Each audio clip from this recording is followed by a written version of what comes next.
Grace be unto you and peace from God our Father and from the Lord Jesus Christ. I was glad when they said to me, let us go into the house of the Lord. I'm Father Steve Sellers, and thank you so much for tuning in today for this brief daily message of hope. And my prayer for you today is that you are able to experience the goodness and the joy and the love of the Lord right where you are today. I'm in a very peaceful and quiet place today, temporarily, in my backyard. And I'm out here spending a little time with our little motion machine. Let me see if we can get her there.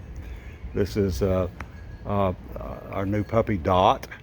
Turns out after her first appearance at the vet yesterday, Dot is mostly Rhodesian Ridgeback dog combined with a Shepherd, we think. And she is about 20 pounds now. She is not quite 3 months old, and she's going to be much bigger than we thought. She's got very long legs, and she's mostly got a very tender heart, but she's still a puppy, and she does what puppies do.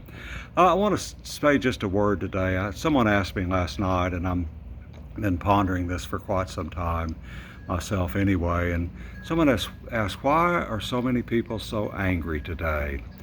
And indeed, we seem to be surrounded by people and by our world and by situations that are just boiling over with borderline rage most of the time. Here in Houston, we're seeing much more in the way of driving while angry, distracted driving, angry driving, and even road rage. And I'm seeing it all over town. I drive all over Houston every day, serving several different parishes that are on my calendar, and I'll be going to 2 of them today. And invariably I see people who are driving in a very agitated state. And we see that in stores, we see that in schools, we see that people are just angry. And of course, in the Christian faith, I was reading in Ephesians chapter 4 at verse 35 today, where we're called upon by our faith to be kind and compassionate one to another, as God has been kind and compassionate to us. So why is it that people are so angry? I've got a few suggestions about why that is and how we can respond to them kindly and compassionately, and not feeding into the anger that's just floating through the airwaves right now. It's and not just the airwaves, through the air. The anger is out there and it's palpable. First of all, people are hurting.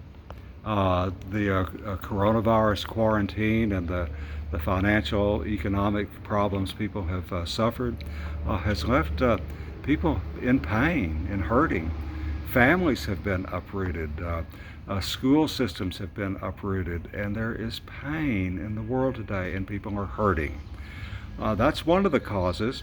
Another one that feeds into that is that we are powerless to control what's going on in our lives. Now, that's true most of the time anyway, but simply right now, we don't have the power to change global conditions in our lives, even community conditions in our lives. We just don't seem to have the power to do that. Or maybe we do. Kindness is incredibly powerful. It is contagious. I was visiting a doctor this morning, and one of the patients walked in with a t-shirt that just said, "Be kind." And I thanked her for wearing that. We need to be reminded that we have a higher call, and anger isn't it. And I think one of the things that has fed into this, the pain people are feeling, the powerlessness people are feeling, is there is in our world today, and no one ever thinks of this anymore. You have to be old like me to think of this, I guess. There is an artificial sense of urgency about everything in our lives. I blame that on the 24-hour news networks, the instant demand and expectation and reward we get through high-powered computers that are available in our pockets. But there is an artificial sense of urgency. What is the hurry? You know, I'm looking back at even my grandparents and who lived in West Texas. Their lives back in the 1920s and 1930s, 100 years ago, 90 years ago, they ran their days by the sun. When the sun came up was when the day began for them, and they got around to things, as they said, in the evening. We'll get around to it this afternoon or this evening. But we time things now with a stopwatch, and there is an artificial sense of urgency. What is the hurry? God is still in charge. What's the rush? God still loves us. Why are we borderline panicked all the time? So we have an antidote for anger in the world. It's being kind and compassionate one to another. We have to remember to do that. It helps me when I look around. I see my precious little 20.4 pound Rhodesian Ridgeback Dot taking her time, lying out in the sun.